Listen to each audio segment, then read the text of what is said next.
আবারও ট্রাম্পকে হত্যা চেষ্টা, ফ্লোরিডায় তার গলফ ক্লাবে গুলি, AK-47 রাইফেল সহ সন্দেহভাজন আটক, যুক্তরাষ্ট্রে সহিংসতার স্থান নেই বললেন কমলা।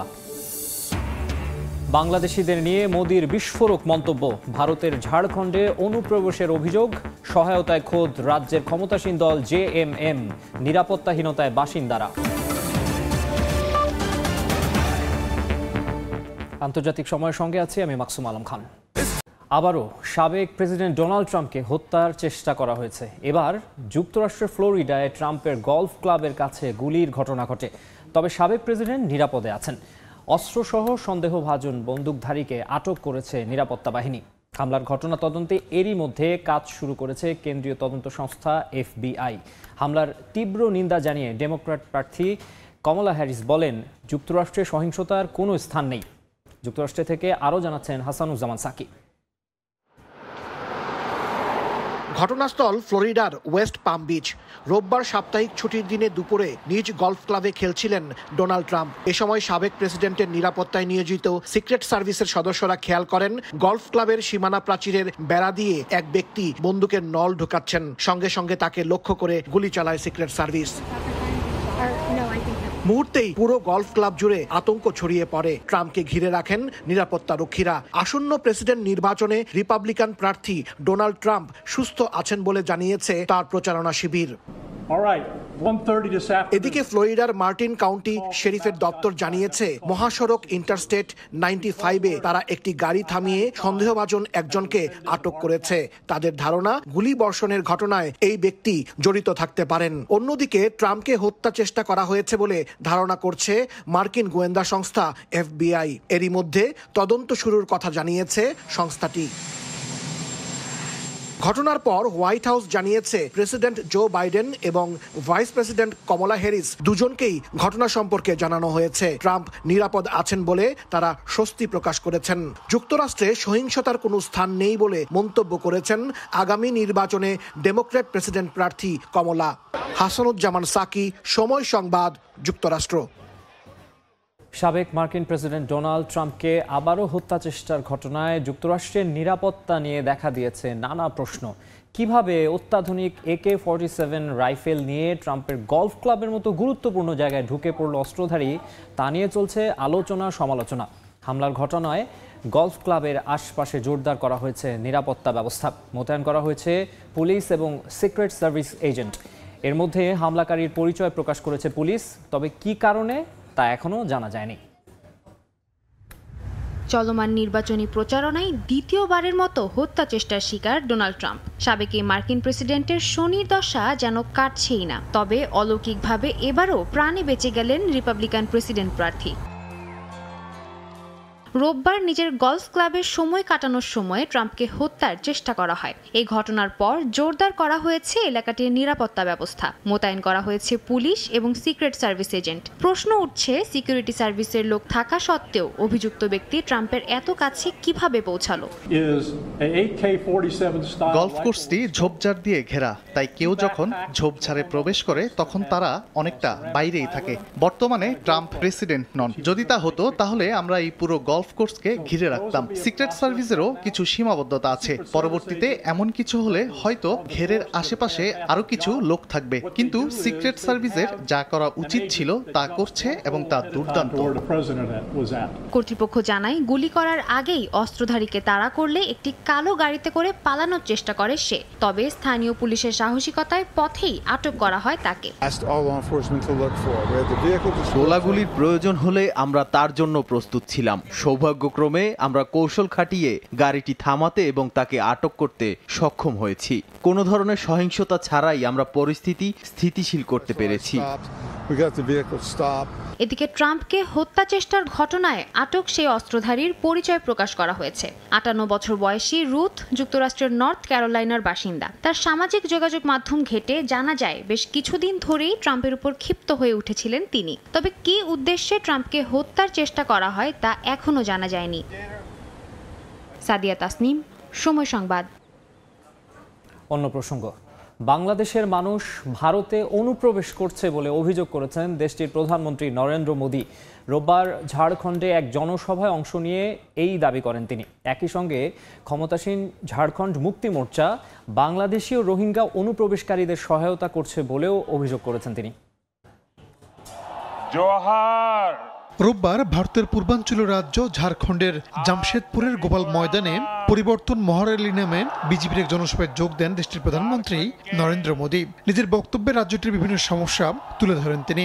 এ সময় বাংলাদেশি ও মিয়ানমারের রোহিঙ্গাদের বিরুদ্ধে ঝাড়খণ্ডে অনুপ্রবেশ করার অভিযোগ করেন মোদী।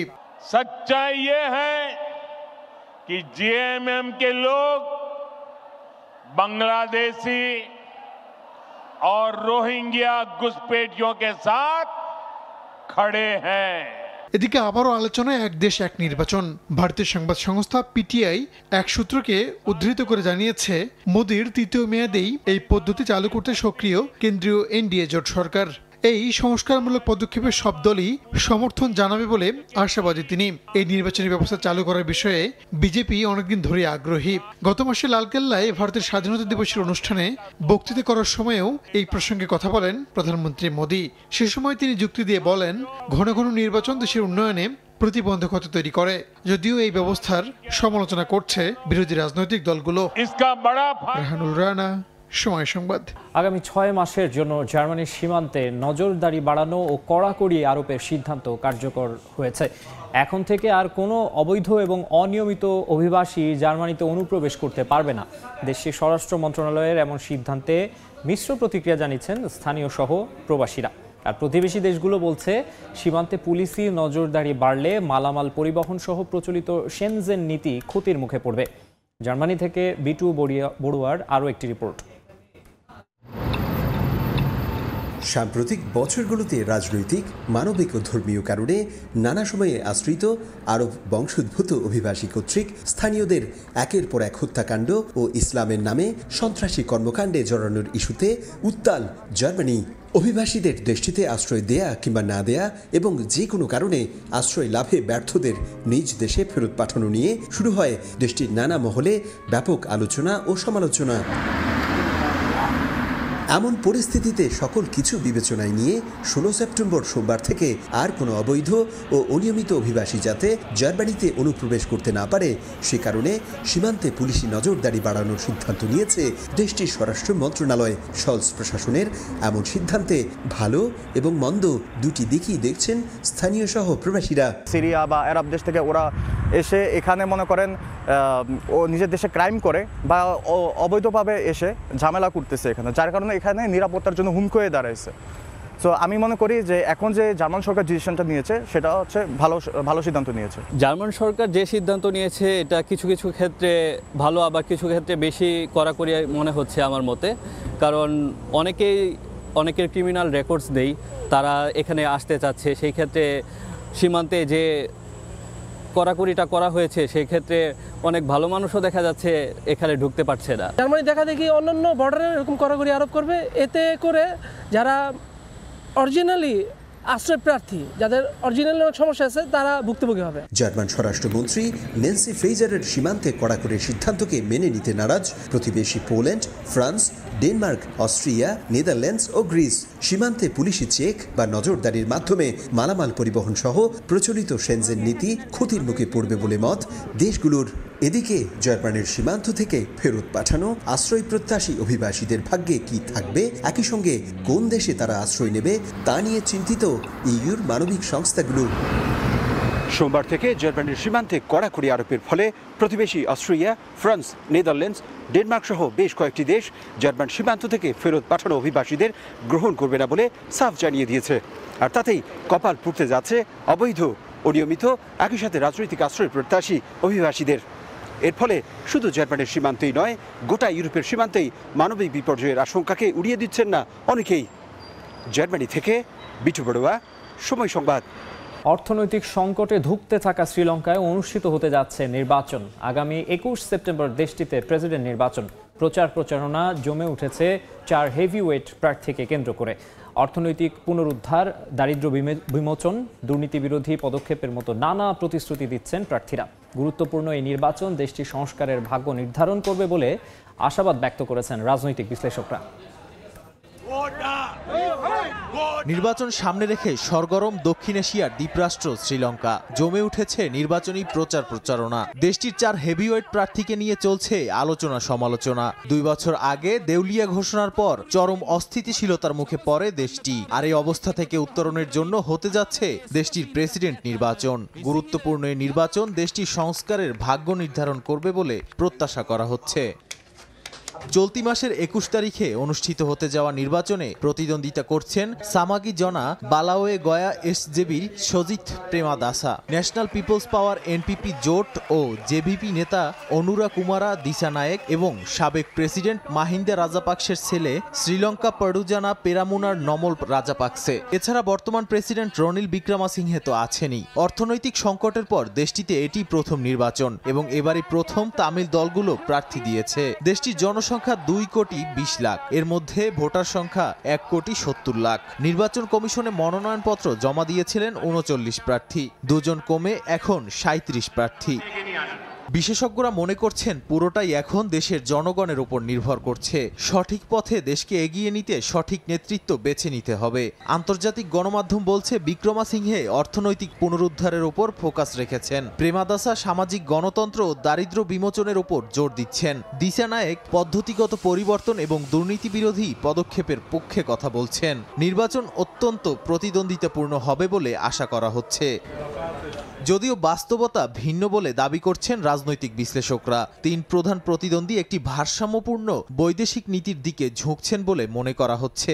বিক্রমাসিংহে বা প্রেমাদাসা সরকার ভারত এবং পশ্চিমা শক্তির দিকে আরও বেশি ঝুঁকে পড়বে বলে ধারণা করা হচ্ছে।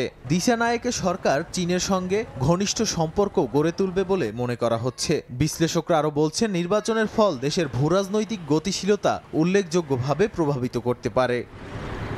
নাদিম মারজান, সময় সংবাদ। নাইজেরিয়ায় ভয়াবহ বন্যায় দেয়াল ধসের ঘটনায় কারাগার থেকে পালিয়ে গেছে প্রায় 300 বন্দী। পালিয়ে যাওয়া বন্দীদের মধ্যে অন্তত 7 জনকে আটক করেছে পুলিশ। গত কয়েক দশকের মধ্যে সবচেয়ে ভয়াবহ এই বন্যা কারাগারের দেয়াল ধসের পাশাপাশি ক্ষতিগ্রস্ত করেছে কারাগারের বিভিন্ন ভবনকেও। বন্যায় ধ্বংস হয়ে গেছে দেশটির রাষ্ট্রীয় মালিকানাধীন একটি চিড়িয়াখানা। জরুরি সংস্থার মতে স্মরণকালের ভয়াবহ এই বন্যায় প্রাণ হারিয়েছেন কমপক্ষে 30 জন, ক্ষতিগ্রস্ত হয়েছে 10 লাখ মানুষ। দক্ষিণ কোরিয়া অনুষ্ঠিত হয়েছে দ্বিতীয় ইসলামিক কনফারেন্স। এতে যোগ দেন বাংলাদেশের 2 ইসলামিক স্কলার শায়খ আবদুল্লাহ ও মিজানুর রহমান আজহারি। আলোচকদের দেখতে দূর দূরান্ত থেকে ছুটে যান কয়েক হাজার প্রবাসী বাংলাদেশি। 2 দিনব্যাপী ইসলামিক কর্মশালার আয়োজন করে কোরিয়া মুসলিম কমিউনিটি। দক্ষিণ কোরিয়া থেকে মোহাম্মদ হানিফের রিপোর্টে বিস্তারিত। চলছে দক্ষিণ কোরিয়ার অন্যতম বড় উৎসব সূচক বা নবান্ন উৎসব। এই উৎসব উপলক্ষে থাকে টানা 5 দিনের ছুটি। তবে এবারের নবান্ন উৎসবের ছুটিতে কোরিয়ার চারদিকে বিভিন্ন কমিউনিটির আয়োজনে চলছে ইসলামিক কনফারেন্স। কোরিয়ায় ইসলামিক কনফারেন্সে যোগ দিয়েছেন বাংলাদেশের 2 ইসলামিক স্কলার শায়েখ আহমদুল্লাহ ও মিজানুর রহমান আজহারি। দেশটির পুচ্ছন সিটির দেজেন ইউনিভার্সিটির স্টেডিয়ামে অনুষ্ঠিত কনফারেন্সে ডক্টর মিজানুর রহমান আজহারির আগমন এবারই প্রথম। তাদের মুখে আলোচনা শুনে খুশি প্রবাসীরাও। কোরিয়ার মতো অমুসলিম দেশে আমরা 2 জন আন্তর্জাতিক মানের ইসলামিক স্কলার পাইছি। ওনাদের থেকে অতি মূল্যবান কিছু কথা শুনতে পারছি। এটাতে আমি খুবই আনন্দিত। আজকে কোরিয়াতে বাঙালিদের একটা মিলন মেলায় পরিণত হয়েছে, যা সবাই আনন্দে আত্মহারা বললেই চলে। আহমদুল্লাহ হুজুর এবং ডক্টর মিজানুর রহমান আজহারি আসাদে আমাদের দক্ষিণ কোরিয়াতে এত জনসমুদ্র লোক হবে আমরা কল্পনা করি নাই। কনফারেন্সটি দুপুর 2টা থেকে শুরু হয়ে চলে সন্ধ্যা 7টা পর্যন্ত। বাংলাদেশের 2 জনপ্রিয় ইসলামিক স্কলারদের এক নজর দেখতে দূর দূরান্ত থেকে ছুটে আসেন কয়েক হাজার প্রবাসী বাংলাদেশি। প্রায় 500 কিলোমিটার দূর থেকে আমি এখানে এসেছি। গতকালকে রাতে এসেছি তার ওয়াজ শোনার জন্য। অনেক দূরে থেকে প্রায় 4 ঘন্টার রাস্তা অতিক্রম করে তাদেরকে দেখার জন্য আসছি। প্রত্যেকটা মসজিদ কেন্দ্রিক, মার্কাজ কেন্দ্রিক এইভাবে যত মাহফিল হবে আমরা সকলে যাতে অংশগ্রহণ করি এবং আমাদের মধ্যে একটা বন্ধন তৈরি করি। সঙ্গরি মসজিদের পক্ষ থেকে আয়োজিত দ্বিতীয় ইসলামিক কনফারেন্স এটি। অনুষ্ঠান পরিচালনা করেন সঙ্গরি মসজিদের ইমাম ও খতিব মোহাম্মদ ওমর ফারুক ও সৈয়দ তমাল। অনুষ্ঠানে সভাপতিত্ব করেন এম জামান সজল। এদিকে সূচকের বন্ধে গেল 2 দিন ব্যাপী ইসলামিক কর্মশালার আয়োজন করে কোরিয়া মুসলিম কমিউনিটি। হসাং বাইতুল ফালাহ মসজিদ অ্যান্ড ইসলামিক সেন্টারে অনুষ্ঠিত এই কর্মশালায় প্রধান অতিথি হিসেবে ছিলেন সাদিকুর রহমান আল আজহারি। দক্ষিণ কোরিয়া থেকে মোহাম্মদ হানিফ, সময় সংবাদ। প্রবাল প্রাচীর পরিচিত পানির নিচের রেইন ফরেস্ট হিসেবে। এটি সমুদ্রের নিচের জীববৈচিত্র্য রক্ষায় খুবই গুরুত্বপূর্ণ। হুমকির মুখে পড়া এই প্রবাল প্রাচীরের জীববৈচিত্র্য রক্ষায় মান্তা রে মাছের আদলে বায়োমিমেটিক রোবট তৈরি করেছে চীনের একদল তরুণ বিজ্ঞানী। এই রোবট অত্যাধুনিক প্রযুক্তির সাহায্যে নজর রাখতে পারবে দুর্বল কোরাল প্রাচীরের ওপর। দেখে মনে হতে পারে এটি সামুদ্রিক মাছ মান্তারে সাঁতার কেটে চলেছে পাখনা মেলে। তবে মান্তারে মাছের মতো দেখতে হলেও এটা আসলে অত্যাধুনিক একটি বায়োমিমেটিক রোবট, যার কাজ সমুদ্রের নিচের গুরুত্বপূর্ণ উপাদান প্রবাল প্রাচীরের বাস্তুতন্ত্র রক্ষা করা। চমৎকার ক্ষমতা সম্পন্ন এই রোবট দুর্বল প্রবাল প্রাচীরের ওপর শুধু নজর রাখতে পারবে তা নয়, রক্ষাও করতে পারবে। মান্তারে মাছের আদলে অত্যাধুনিক বায়োমিমেটিক এই রোবট তৈরি করেছে চীনের একদল তরুণ বিজ্ঞানী। এই বায়োমিমেটিক মাছটি বানানোর সময় আমরা বিভিন্ন প্রাণী সম্পর্কে পড়াশোনা করেছি। প্রত্যেকটি প্রাণীরই নিজস্ব বৈশিষ্ট্য রয়েছে।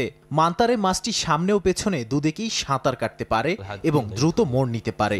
শুধু তাই নয়, ব্যাকফ্লিপেও পারদর্শী এটি। সর্বোপরি এত সুবিধা থাকার কারণে আমরা যতগুলো বিষয় নিয়ে গবেষণা করেছি, এটাই সবচেয়ে সেরা ছিল। পৃথিবীর প্রায় 70% সমুদ্র, যার একটি গুরুত্বপূর্ণ উপাদান প্রবাল প্রাচীর। খুবই বৈচিত্র্যময় এর বাস্তুতন্ত্র ভূমিকা রাখে অন্যান্য প্রাণীর আশ্রয়স্থল হিসেবেও। সমুদ্র তলদেশের 1/2-এরও কম অংশ জুড়ে আছে প্রবাল প্রাচীর, কিন্তু এটি প্রায় 25% সামুদ্রিক প্রাণীর জন্য উপকারী। মানব সৃষ্ট নানা কারণে হুমকির মুখে পড়েছে চমৎকার এই বাস্তুতন্ত্র। প্রবাল প্রাচীরের কোনো ধরনের ক্ষতি ছাড়াই কাজ করার ক্ষমতা আছে এই অত্যাধুনিক বায়োমিমেটিক রোবটের। কিছু সীমাবদ্ধতা থাকলেও এই রোবটটি নিয়ে আশাবাদী নির্মাতারা। কাকুলি আখতার, সময় সংবাদ। সিঙ্গাপুরে অনুষ্ঠিত হচ্ছে মনোমুগ্ধকর এলইডি লাইট ডিসপ্লে। স্থানীয় সময় শুক্রবার শুরু হয় এই ভিন্নধর্মী প্রদর্শনী। ভ্রমণপ্রেমী কানাডার নাগরিক নরম্যান্ড ল্যাটোরেট এই আয়োজনের উদ্যোক্তা। প্রায় 2 কোটি এলইডি লাইট ব্যবহার হয়েছে জমকালো এই প্রদর্শনীতে।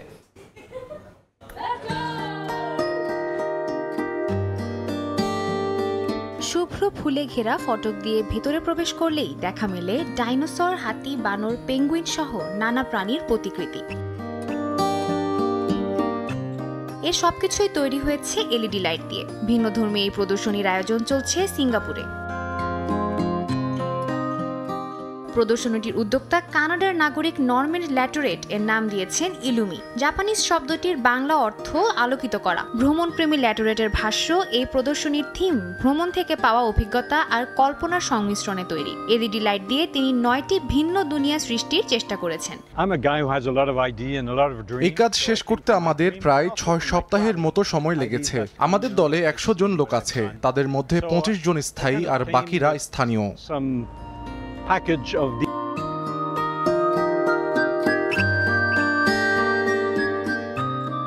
জঙ্গল, ডাইনোসর, উইন্টার ওয়ান্ডারল্যান্ড আর বালুময় পাহাড় সহ সবকিছুই তৈরি হয়েছে এলইডি লাইট দিয়ে। ব্যবহার করা হয়েছে প্রায় 2 কোটি লাইট। উদ্যোক্তারা জানান, একটি বৈদ্যুতিক গাড়ি চালাতে 1 বছরে যতটুকু বিদ্যুৎ খরচ হয়, 5 মাস ব্যাপী এই আয়োজনে ঠিক ততটাই বিদ্যুৎ খরচ হবে। প্রদর্শনী দেখে যার পরনায় মুগ্ধ দর্শনার্থীরাও। কৌতূহলের দৃষ্টি নিয়ে তারা ঘুরে ঘুরে দেখছেন লাইট দিয়ে তৈরি বিভিন্ন প্রতিকৃতি। Stepping in, it feels like going into a different world because there are different themes and different sort of immersive experiences. So I think it's a good time to hang out with friends and family here. স্থানীয় সময় শুক্রবারে শুরু হওয়া এই প্রদর্শনী চলবে 2025 সালের ফেব্রুয়ারি পর্যন্ত। 2019 সালে এলইডি লাইটের এমন প্রদর্শনীর আয়োজন হয়েছিল কানাডার মন্ট্রিলে। সাদিয়া তাসনিম, সময় সংবাদ।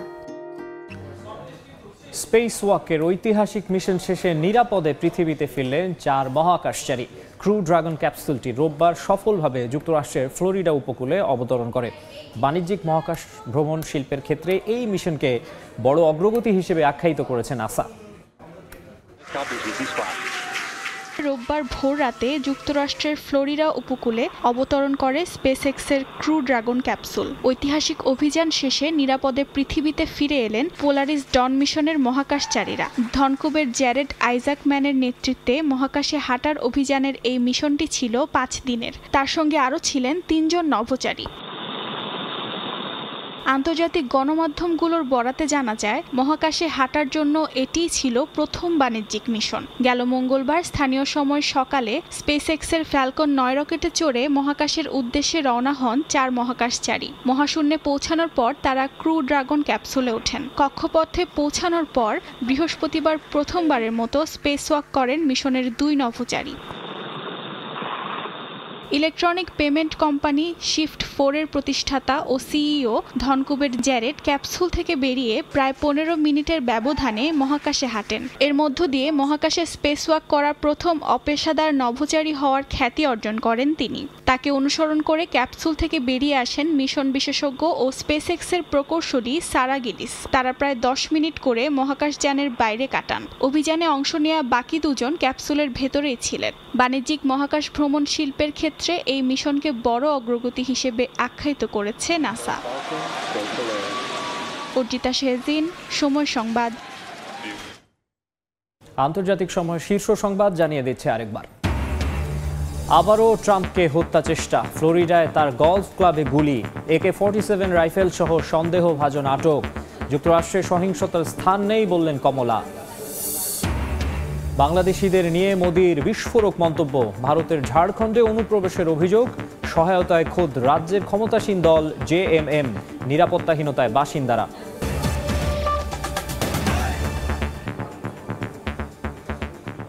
এই ছিল আন্তর্জাতিক সময়ের সঙ্গেই থাকুন সময়ের।